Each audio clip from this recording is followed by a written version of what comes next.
If you watch the news, it seems like the Biden administration is no longer enforcing the law on any level. Everything is legal. Effectively, that would include rape and murder, and sexualizing children, sex crimes against kids. That would include importing drugs into the country. That would include mass shootings. It would even include a full-scale invasion of the country. Millions of people from foreign countries, most of them men, marching across the border like it's legal. So crimes are no longer being punished. That's the conclusion you might reach, but that's not actually true. There are still crimes. They've just been redefined. The Biden administration is a law and order operation with a very different focus. Here's one example. On October 5th, 2022 at 7 a.m., a man called Paul Vaughn woke up to armed FBI agents with guns banging on the front door of his home in Tennessee. So he steps outside to find agents with their weapons drawn, pointed at him. They promptly handcuffed him and threw him in the back of an SUV. They did this in front of his wife and children. His wife, completely confused, asking why the man she thought was her law-abiding husband was being arrested. "What are you doing?" And they ignored her and instead hauled her husband off to jail. And by the way, we are not overstating this in any way. We know because she recorded it. Here's part of what happened. But if you're not going to let me, then I'll just... No, I want to know why you were banging on my door with a gun.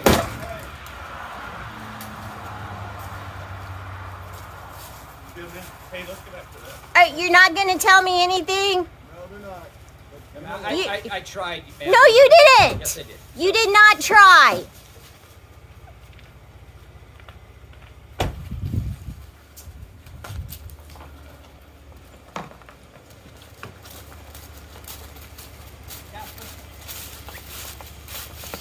This is not acceptable.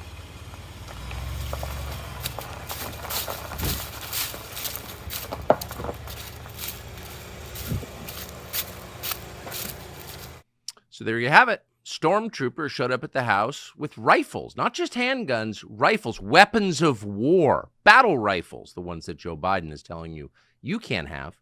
They showed up at Paul Vaughn's house to arrest him. So the question is, what exactly did he do? Was he a terrorist, a serial killer? Was he trying to invade the country? No. Paul Vaughn's crime, Paul Vaughn, the father of 11 children, had dared to pray and sing hymns in the hallway of an abortion clinic. In other words, he did what the Biden administration really fears. He prayed. And for doing that, he faces 11 years in prison. By the way, we're not overstating this. We're not simplifying it in a dishonest way. Those are the facts. Paul Vaughn joins us now, along with his lawyer, Steve Crampton, and we're grateful to have them both. Thank you very much for joining us. Mr. Vaughn, first to you.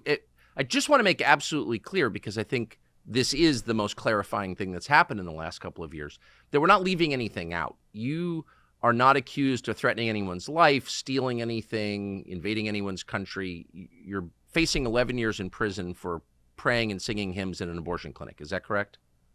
Absolutely correct. My main crime, the day I wasn't arrested by the local police, was charged, and my main crime was I talked to the police and talked to the media.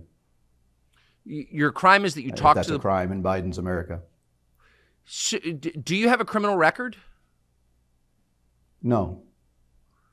I have so many questions, but one is the way that you were arrested. So you were arrested by people who I think will face long-term punishment for what they did, but FBI agents in body armor with rifles drawn at you. Do you have any history of violence? No assault charges? You've never been arrested for hurting anyone? No. Okay. No, Tucker. I've lived on the same farm for 15 years in a small community. I'm a business owner. We've had a business there serving internet to the community for over 12 years. A simple phone call and, hey, we'd like to talk to you about this event would have brought me to their offices without question. I can't overstate the contempt I feel for the men who participated in this police state action. Did they show any shame, any evidence of shame when you were in the vehicle with them being toted off to prison in handcuffs? No, and Tucker, there's 4 of them, so you got 4 different personalities, 4 different background stories and all that. There was one particular one that was completely an arrogant person. You know, when you get in a situation where there's adrenaline and weapons, you want cool-headed people to be there. And there was one particular agent that has no business holding a gun in any kind of official authoritative capacity. And that's what's scary. The others were professional, doing their job, which doesn't get them a pass. I'm not giving them a pass, but at least they were controlled and constrained. Yeah, I wish I knew their names so I could put them on the screen, but I don't. You grew up in this country, I can tell by your accent. Did you ever imagine that your fellow Americans would go along with something like this, would participate in an arms-drawn raid on a man's house for no crime at all? No, I think you hit the nail on the head, Tucker. That is one of the biggest things I've learned from the whole trial. Not just the agents there, but the jury and the prosecutors and everybody in the case. We talk about our national character and the decline from the 80s, growing up as a kid, riding a bicycle across a small town without any parents and being free to roam the streets, to the day and what we live in today. It's a sad decline over the course of my lifetime, for sure. So you never imagined that praying would be a federal crime with a penalty of 11 years in prison? No, I always thought praying for our nation is what we were instructed to do. I thought that was what was required for freedom and liberty, is to beseech the favors of God on our land and to reach out to Him. And of course, we were praying because our nation has allowed the sinful, atrocious action of abortion and killing unborn children. Yes. And so that's ultimately what the Biden DOJ doesn't like. I mean, I'm trying to stifle my bitterness because I want to get information from you and not just give long lectures and editorials. But I mean, it must be a little strange for you to hear the endless sermons that we get from our government about how this or that country is authoritarian and they don't have freedom when you've been arrested for praying in the United States. Does that seem weird to you? You bet. Yeah, I love the comparison with I forget, somebody threw it out on Twitter recently about the Russia arresting somebody for tweeting a meme about an election and giving them 7 months in jail for the same. And it turns out, of course, it was Biden's DOJ, and you interviewed the guy that was involved in that case. That same conspiracy statute was used against him that was used against us. Yeah. What would be, even if I had broken the law that day, would be a 6-month misdemeanor under the FACE Act. But by throwing in the conspiracy charge, they make a misdemeanor into a decade-long felony.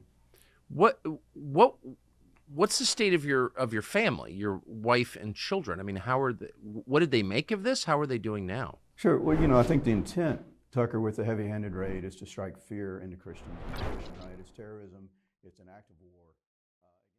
Hey, it's Tucker Carlson. The internet is crowded with interesting things that don't really matter. On TCN, we attempt to bring you interesting things that actually do matter, and a lot of them. Interviews, long form and short, videos, documentaries. You can find all of it on tuckercarlson.com, and we hope you will. Free speech is bigger than any one person or any one organization. Societies are defined by what they will not permit. What we're watching is the total inversion of virtue.